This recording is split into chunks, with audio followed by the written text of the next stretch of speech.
Bonjour à tous, donc le but de cette vidéo est de faire le lien entre dérivés et études de fonctions.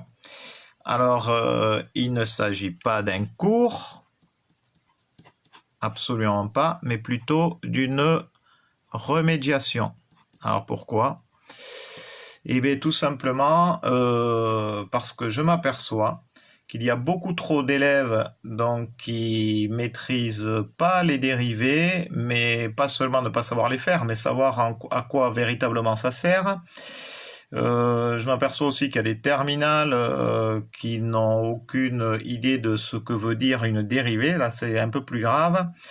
Notamment parce que en première, ils ont abordé ça pendant le confinement et ils ont peut-être un peu laissé tomber ce chapitre. Les dérivés, c'est très important, ça permet donc de déterminer des équations de tangente à des courbes, mais aussi et surtout de savoir si une fonction elle est croissante ou décroissante sur un intervalle.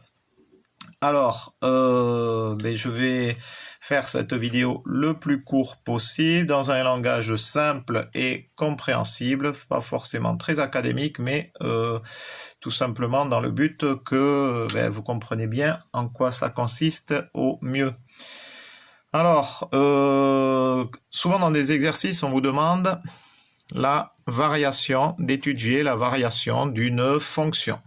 Quelles sont les variations de la fonction?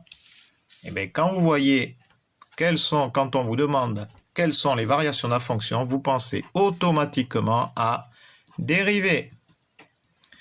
Ce sont les dérivés. Voilà. On va étudier les dérivés. Pourquoi? Petit rappel quand même malgré tout de cours. Si on a la dérivée, donc f', ça veut dire que là c'est la dérivée de la fonction f qui est positive sur un intervalle i, par exemple, un intervalle donné, tout simplement, ça veut dire que la fonction, elle est croissante sur cet intervalle, sur ce même intervalle i. Si la dérivée, elle est négative sur cet intervalle i, ça veut dire que la fonction, elle est décroissante sur i. Donc, c'est ça ou ça. Voilà. Voilà, puisque étudier les variations de la fonction, ça veut dire étudier les variations de la fonction, ça veut dire si la fonction, elle est croissante ou décroissante. Vous voyez donc le lien maintenant qu'il y a entre dérivée et variation. Alors des fois, pour info, on peut arriver à connaître les variations d'une fonction sans pour autant passer par les dérivés. Mais la plupart du temps, il faudra passer par cette étape de dérivée. Voilà. Donc voilà, un exemple. On me demande d'étudier les variations de cette fonction, x au carré moins 2x plus 3 sur l'ensemble des réels. Donc on voit ici que l'intervalle, c'est donc l'ensemble des réels. Donc on regarde. On me demande d'étudier les variations dérivées. Donc, je vais dériver. Oui, après, sur intervalles pour info, après, on peut trouver des intervalles différents en fonction... des fois, il y a des choses qui ne sont pas... Enfin, des x qui ne sont pas définis. Mais là, tout est défini. Là, c'est une fonction polynomiale. Elle est définie sur R. Il n'y a aucun souci. Donc, je redis... on nous demande d'étudier des variations dérivées. Allez, je dérive. Je ne me pose pas plus de questions que ça. f' de x égale 2x moins 2. Voilà. Alors, pour info, ça c'est une méthode 2 parce qu'il y aurait une méthode 1. Mais bon, ce n'est pas l'objet de la vidéo, qui serait de dire que là, on a une fonction du second degré avec un coefficient positif. Donc, en fait, il s'agit d'une parabole convexe. Et vu que c'est une parabole convexe, on va chercher le minimum de la fonction. Et à partir du minimum, on saura automatiquement quand est-ce qu'elle est... elle sera décroissante avant le minimum et croissante après le minimum. Bon, ça, c'est ce que je viens de dire. Ça, c'est la méthode... parabole convexe avec extrémum.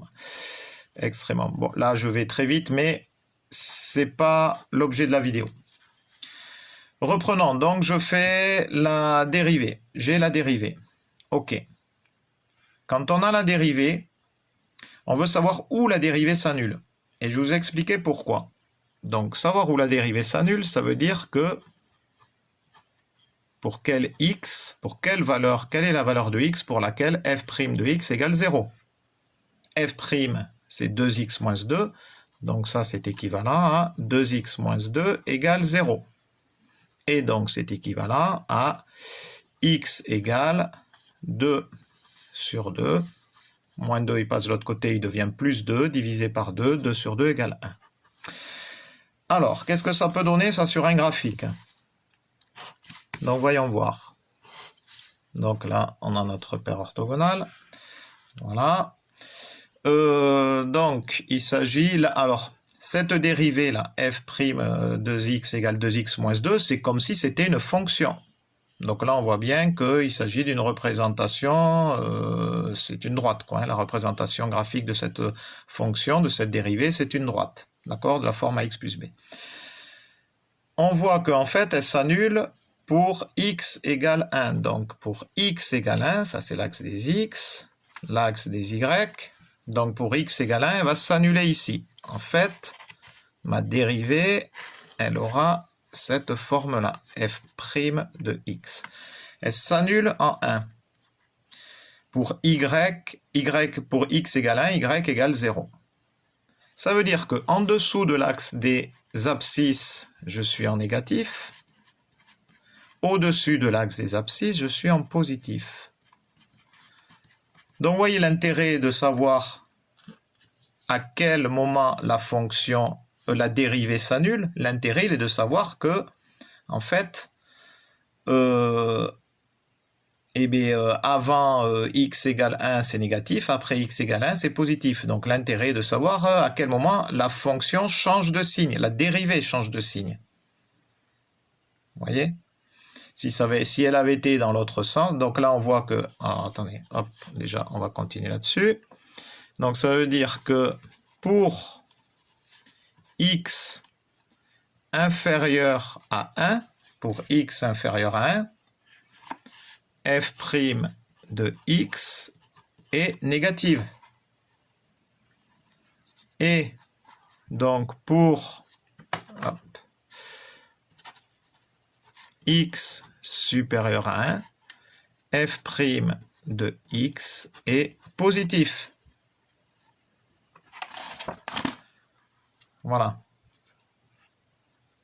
Donc, dans notre tableau de variation, qu'est-ce que ça donne? On a vu qu'elle était négative de moins l'infini à 1, en dessous de 1. Au-dessus de 1, la dérivée est positive. On a dit que quand la dérivée est négative, la fonction est décroissante, donc je représente ça par une flèche descendante. Quand la dérivée est positive, la fonction est croissante, je représente ça par une flèche montante.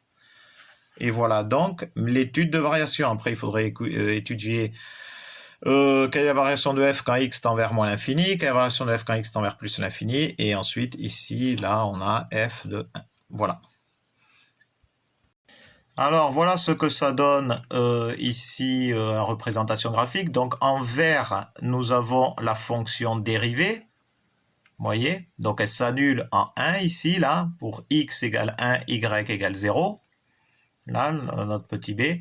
Alors, vous voyez qu'en dessous, elle est négative. Et au-dessus de 1, elle est positive. Alors, elle est négative en dessous de 1. Eh bien, regardons ici la fonction. Alors, cette fonction rouge ici, là, enfin la représentation graphique, là, ici, cette parabole, c'est notre fonction f, qui est x au carré moins 2x plus 3. Ici. Hop, je vais faire un peu par là, si on voit. Voilà. C'est notre fonction ici. Donc, regardez, ça correspond bien. Ici, on a notre minimum, la fonction qui est le point de coordonnées 1, 2. Qui correspond, vous regardez, ça c'est la même abscisse 1. Ici, là.